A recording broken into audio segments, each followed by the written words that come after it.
Hey, what's up, everybody? I'm B, the CEO. Welcome back to Man Views, where we cover things that are fatherhood related. In today's video, we have this mother that have been holding the child hostage from the father and refusing to let the father exercise his proper time sharing rights.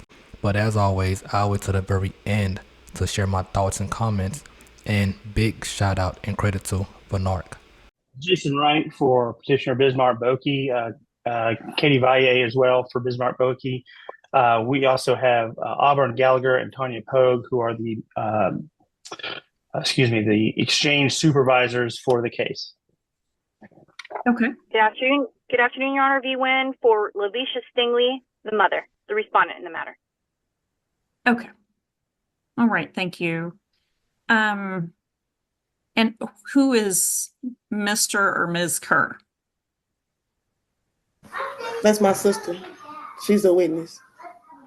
Okay. Well, this is not an evidentiary hearing, so I'd be surprised if we are hearing from any witnesses. Typically, these hearings are very short, and so we do not take testimony typically. Mr. Wright, it's your motion, so you may lay out your arguments. Thank you, Your Honor. Yes, as our petition states, Your Honor, we have a situation where Ms. Stingley has once again taken possession of, at this time, one of the children outside of the court order. She has taken the child and is now hiding the child from my client. She has taken the child from the school. It was an incident, as our affidavit and our pleadings state, where she attempted to take both children. My client was able to take possession of his son. She drove off with the daughter, and that was on the 1st of March, and the child has not been returned to school since. We have not, and we don't know where the child is, and has not been returned. He has possession of his son, but on Monday or Tuesday of this week, there was another attempt to take possession of him by the mother, this time using a male friend of hers to approach the child. They were able to avoid that. Police were called. An incident report was made, but the mother drove off. And so since that point, my client has kept his son away from school to avoid potential risk or being taken, since the school doesn't have any orders to prevent people from going up there, or there's an issue there. So that's where we are. That's where we have pled for what we've pled for. This will be, or would be, the third time that we've had to get the court to order Ms. Stingley to return the child. We felt like a writ of attachment at this point was more appropriate than a writ of habeas. We've had 2 writs of habeas issued against Ms. Stingley in prior times, and at this point, we don't know where she is. We don't know where the daughter is. We need the court's help, and we need some new orders in place to get some temporary orders. But what we really need is some emergency relief to get walls in between, multiple walls in between Ms. Stingley and her children for any kind of possession between now and when we can get this case resolved. So that's why we're here, based on our pleadings and the affidavits attached to it. The supervisors are here. If the court has any questions or clarifications as to why or how we got here, I can clarify that as well. But that's why we pled what we pled. Okay, understood. And I did review the application and the papers that you have filed. Ms. Wen, I am interested in hearing what your client has to say for herself. Understood, Your Honor. Good afternoon, Your Honor. I guess I can say it this way, Your Honor.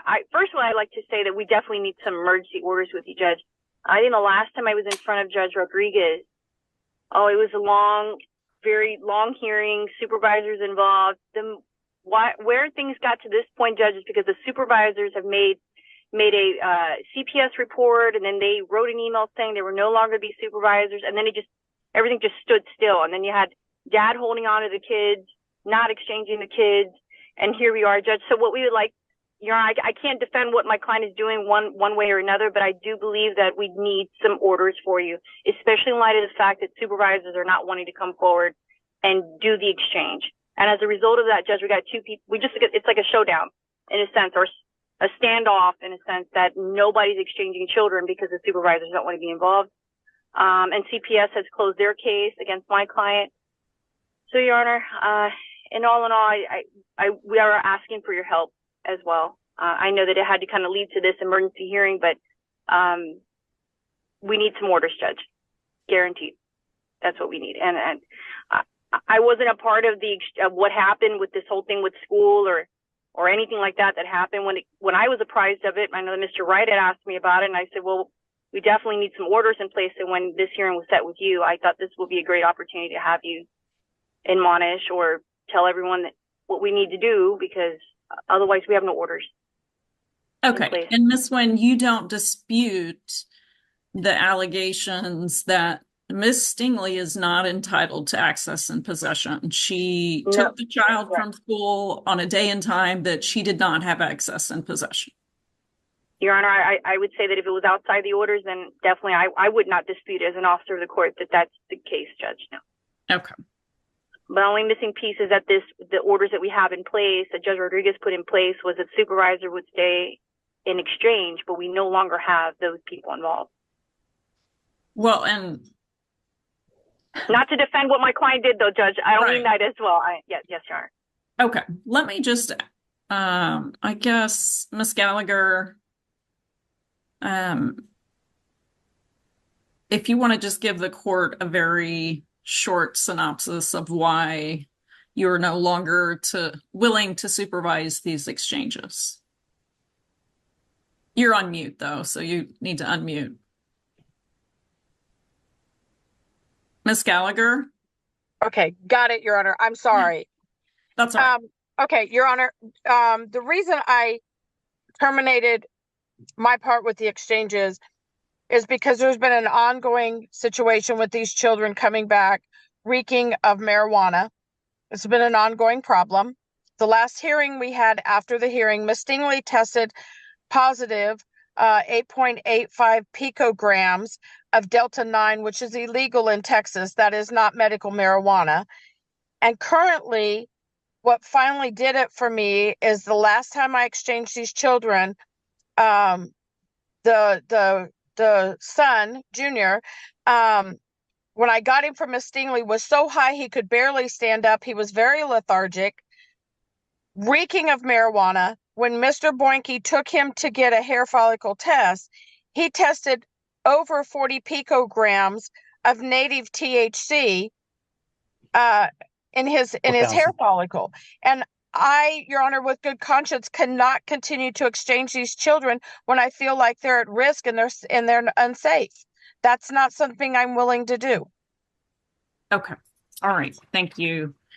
I appreciate hearing from you. Mr. Wright, is there anything else that you have not mentioned to the court as far as the TRO or the writ of attachment?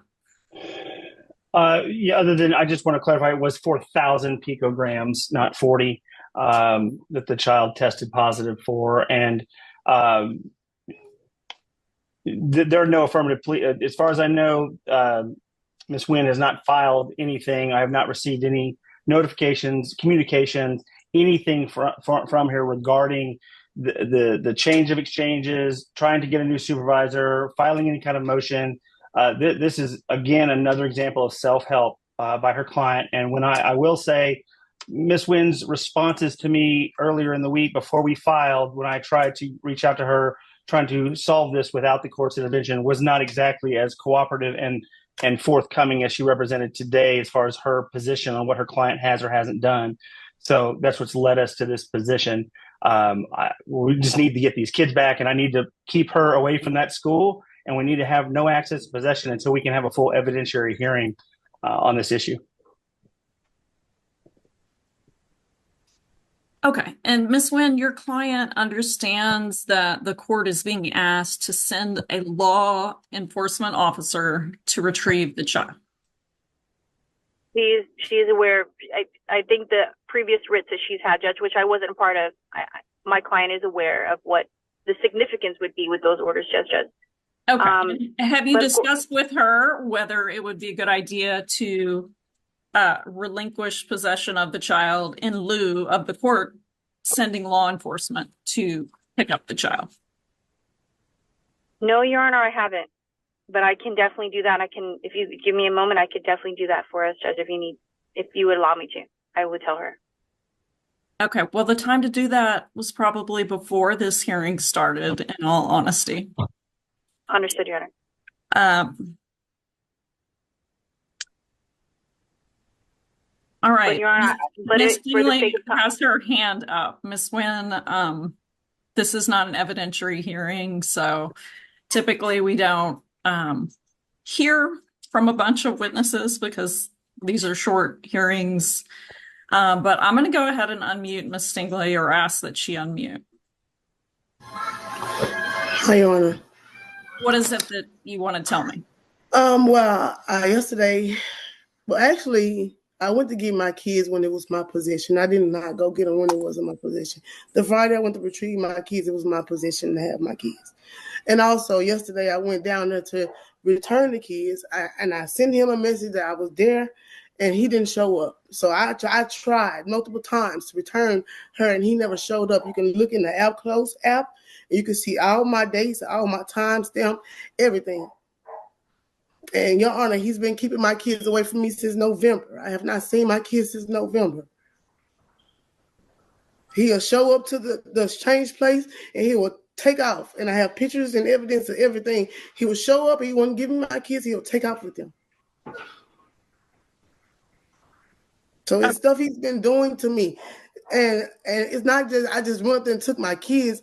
I went up there on the day I was supposed to have them because I knew he wasn't going to change them with me. And I got them on the day that I was court ordered to get them on, Your Honor. It wasn't like a day that wasn't mine. You got one kid, but not the other? Yes, I had both of them in my possession, but the father aggressively pushed me in the Your Honor, I'm kids. going to object to if we're going to have a testimony. He grabbed the son from me. That's why. All right. Yeah. That's it. And I do want to offer, Your Honor, hear anything more. Your Honor, I want to point out that the current further temporary orders that were issued in this case, based on a hearing in September, they're filed in this case, show that I do not see that she has a possession on a Tuesday or a Monday, of which she was attempting to take possession of her son this week. She also does not have, it is ordered that she does not have any Thursday evening possession, but she has weekend possession. So while she might have been trying to take possession, I don't know if the weekend fell on a weekend or not, she does not have possession to go to the school and take possession of the children. The orders do not allow her to do that. I understand, and I read the further temporary orders before this hearing. So Ms. Nguyen, it's apparent to me that your client either doesn't understand or doesn't care what the orders that are in place say. And so you need to have a serious discussion with her offline about the consequences of what can happen when she repeatedly refuses to follow court orders. I and understand, yes, Your Honor. I do mean serious consequences such as jail, paying the other side's attorney's fees, and court fines, all of which I think will be on the future table at the next hearing. But for today's purposes, and I know, Your Honor, that you... Go ahead. Go ahead. No, you're right. And I know, Judge, that we're only before you on a writ, and I know there's no opportunity to have any kind of emergency relief that would help us at least alleviate the supervisor issue. I think if we had that, given that Ms. Gallagher, of course, you know, as giving her reasoning, but because we don't have a supervisor, then if there's any way, Judge, if you could help us, and at least in that respect, and during the interim, if we could just have a new supervisor or new arrangements in place, Judge. And then that way we can get back before, you know, our next docket, whichever judge will be in front of, Judge. But in the meanwhile, my client hasn't seen the kiddos since November, and even before that, she hadn't seen them for months. And it's this whole issue over the supervisors. Okay, and you'll so get there's going to be a full-blown evidentiary hearing in a couple of weeks. Okay, that's your chance. But this is a short evidentiary hearing where what is brought before the court is that one of the children was exposed to excessive amounts of illegal substances under her care. I'm not going to give her any temporary possession in between now and that next hearing. That's a risk I'm not willing to take, especially given the repeated violations of court orders and the absconding with the child while not on her time of access and possession. And given the fact that this has happened before, not just once, but 2 habeas petitions. So your client, you need to have a serious conversation with her. Okay. Understood, Your Honor. That's all I can say. I do not like to issue writs of attachment. I do not like to involve law enforcement officers in what should not be required. But when people cannot behave properly, and when people repeatedly fail to follow court orders, sometimes it's necessary. Your client has made it necessary for the court to enter this writ. So I'll grant the TRO. I will sign the writ of attachment. Your Honor, can I ask, we do not have a current address for Ms. Stingley. Yes, Miss Wynn, I need that, and I need it now on the record. Well, there's no record, but I need it now. Yes, Your Honor. I only have what I would have had in my file, but I guess she would have to be able to provide any new addresses if that's changed, but she's not told me their address has changed. Okay, Miss Stingley, we need your address. You can unmute. It's the address I always had. He done sent the police over here, so he knows where I stay. I need the address. Just with you at the residence. She's today. with me right now. You want to speak to her? She's up there No. playing with the kids. No, I don't need to speak with her. I just need to confirm she's there. Thank you. Miss Wright, or Mr. Wright, did you get that address? I didn't. It was a little fast.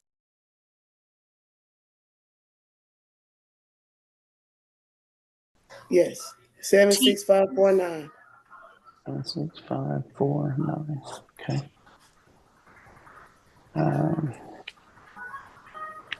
Obviously, Your Honor, I appreciate it. If you're executing the writ and there's things between now and then, obviously, if Ms. Stingley can return the child within the next hour and a half, that can avoid the issue of police officers coming to her residence.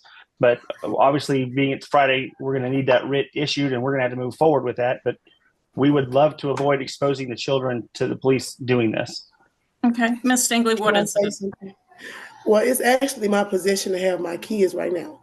So I can't use my possession of my kids right now because they on spring break and it's my possession. Well, how's it going? I don't know which school district the children are in, Mr. Wright, or whether that statement. I don't know. I mean, Your Honor, our position is... They got out of school yesterday for spring break, and I suppose I got them yesterday on spring break. That's what the court order said, and I was there at 6:30, and he did not show up, and I had the daughter with me at the exchange spot. Your Honor, if I might, Ms. Stingley has taken possession of these children and has kept the daughter out of school to reward her for these are all evidentiary My matters. daughter has a doctor's note to school, so she can take back to school. It's not I kept her out of school. She has a doctor's note. Your Honor, I don't want to talk over her, obviously, Sure. but we certainly do not agree to the child being exposed to her and her environment any longer than she already has. It doesn't sound like she agrees to bring her over. So if you need to issue the writ and the police need to go get the child, that's fine. I was simply trying to offer an opportunity to not expose the children to the police intervention. But we certainly do not agree to the idea of allowing the child to stay with her any longer than she already has and what she's been exposed to. We can, I'm pulling up the address right now if we need to figure out where she's at. But All right. we certainly don't agree. She wants the benefit of whatever the order says when she likes it, but then she wants to violate it however The she child don't want wants. to follow the order either because he kept my kids from me. So it's okay if he do it, but it's a problem when I do it. I'm in court now because he kept my kids. If I would have never took my kids, we wouldn't be in court right now. He would still be keeping That's them. a true statement. That's a true statement. Yes. If she had not taken the Yes. children when she did, we would not be here. That's right. Yes, They because have it not was filed my time anything. to have my kids. It was my time. All right. It was my week. Yep. Okay, I need y'all to not speak over each other. Miss Wynn, let me ask you a question. It's not fair to my kids. Okay, Miss Wynn, do you want the opportunity to confer with Mr. Wright about whether your client will agree to turn the child over today? Or should I go ahead and sign that writ and send law enforcement to accomplish what should have already taken place? Your Honor, any other situation, I would say give us an opportunity to confer, Judge, but given the history of this and the tension and all of that, I will just defer to what you think is best, Your Honor, because, and we're not saying best, but it is such a contentious thing. We were just there a few months ago and always something going on one way or another. But I understand, Your Honor, Judge, I'm so sorry. Your Honor, and if I could, that's why I just stayed as quiet as I could, just allowing me to speak when I could, Judge, but I understand that you're going to issue this writ. It is given my client's spring break time. She hasn't seen her kids since November, Judge. I know that all of this has a lot of complexity to it, but we will do what you tell us to do, Judge. Okay. Your Honor, if I have one point, Yes. I've tried to pull up the address that she gave, and it's coming up as a Zillow house that is completely empty and for sale. So I just all I can tell you is the address that 549 comes up as an empty house on Zillow. All right, Ms. Stingley, do you want to answer that question? A piece of letter mail that I have here. That's my address, ma'am.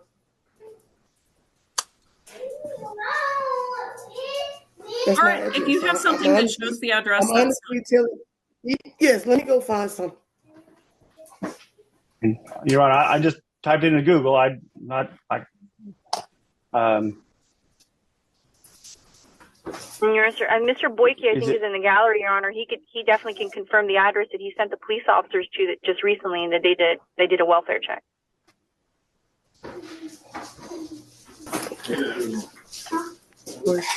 It's my address. Like,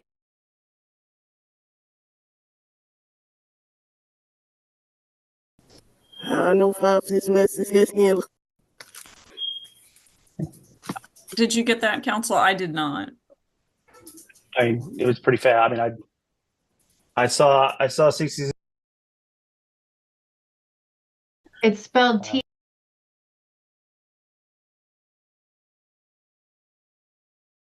That's the one that comes up on Zillow. Okay. So, well, we'll deal with whatever we have to deal with, Your Honor. I'm just. okay. Can I bring my obviously, child? Because I don't want her exposed to no police. She already don't want to come back. So I definitely don't want to expose her to no police.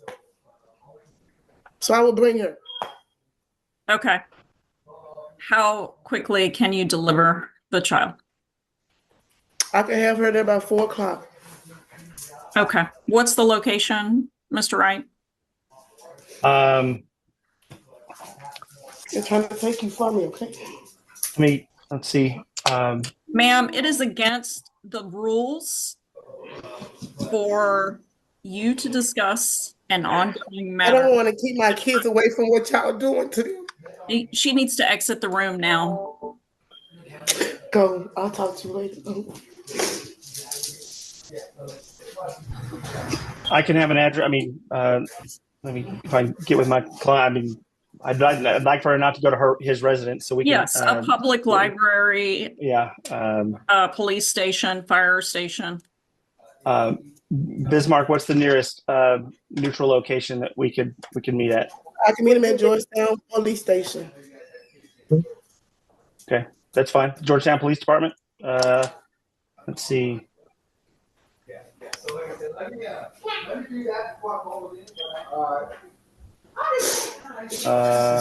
Looks like 3500 DB Wood Drive in Georgetown. Okay. Yep.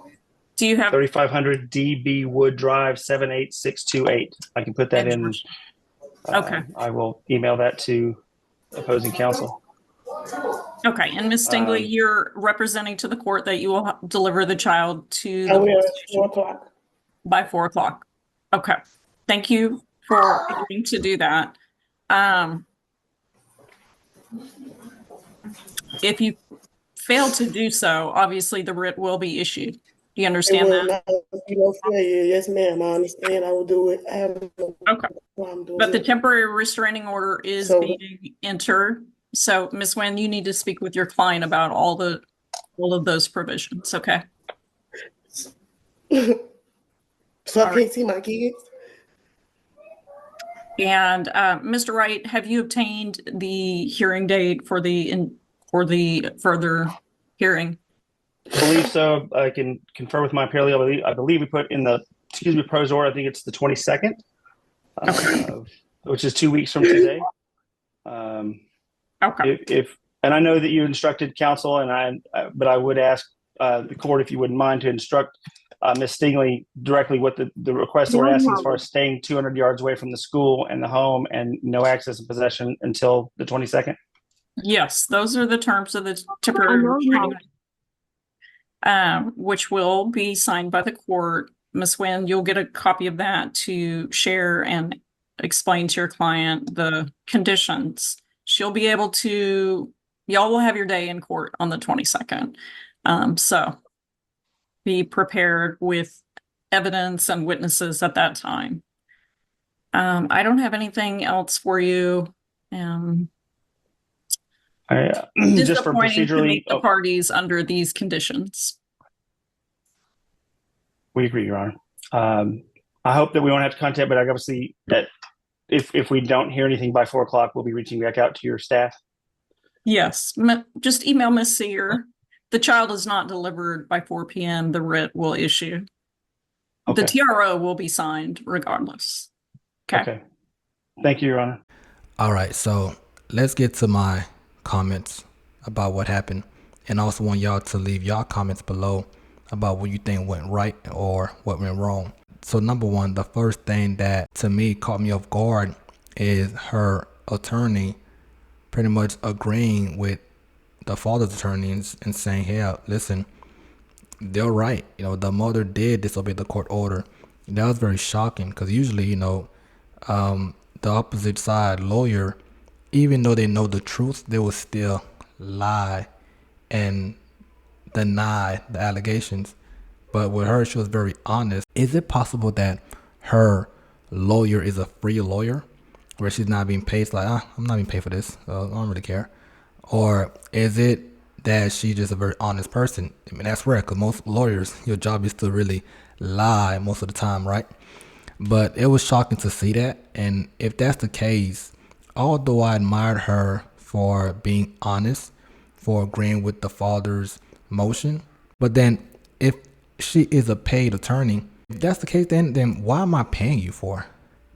I'm better off just going on there by myself and just be my own attorney, just be pro se. So there's no point of paying you if you're gonna just agree and say, yeah, I'm in the wrong, right?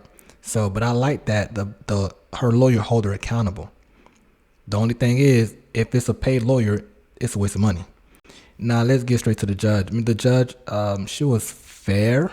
However, the judge also state that this is not the first time the mother has been doing this. So if you know this is an ongoing thing of her constantly disobeying the court order, then why not hold in contempt right here, right now? Overall, the judge eventually should have hold her in contempt for this constant ongoing. I mean, you have all the facts where it's one thing for grown adults to drink or smoke or whatever it is on their own time when the kids are not around and nowhere near, and it's not your time sharing days. If you want to partake in adult beverages or adult activities, you are an adult, right? As long as the kid is nowhere near around and being put in danger, do as you may. But if the child's around, why would you do that? And now let's get to his attorney. I think he did a good job. He was very firm, straight to it, you know, no BS. He came in here with a goal, with a vision. He knew what he wanted. I like that he double checked and confirmed the address that was given to him just to make sure. So I like that he also denied her, saying that, well, right now I have spring break on the time sharing plan, so why should I give the child back to the father when it's my time sharing day? And also like that how it looked like no one really fell for her, those tears of hers. I mean, you know, that's always the go-to, right? If you can't win with facts, just start crying. So I'm glad they didn't fall for it. But she should have been held to contempt. That's my personal opinion. But overall, though, the mother, though, my advice to her is just like, ma'am, just follow the court order. Even though if the father denies you time sharing, cool, don't go back and forth. Here's a lesson that everyone watching should learn if you having your own little co-parenting issues. If one party disobeyed your or the court order, don't try to get back at that person by saying, oh, well, since you deny me time sharing, let me deny you time sharing too. Don't do that, because then you'll be in the wrong if that other party bring you to court first. Even though if he denied you time sharing first, the fact that you then bring it to court and you did it on your own, it doesn't matter outside the in the courtroom. The tit for tat, the back and forth, you're not gonna win that way. And if the father is denying her time sharing as well, he should also stop. Overall, this thing seems like it's a very toxic relationship between both parents. Stop that. Once a kid get involved, we have to stop being kids. The children need an adult. 2 adults, matter of fact. So there's a court order in place, follow it. That's it. If one person disobey it, cool. Don't get mad. Don't try to say, you know what, since you denied me time sharing, I'm gonna deny you time sharing too. Don't do that. Just take that person to court and keep it clean. So that way, if you go to court, you're not in the wrong. That person is. That's my best advice to y'all. And last, as always, love the child more than you hate each other. But what's your thoughts? What's your thoughts? Comment below. Like, share, and as always, subscribe. Peace.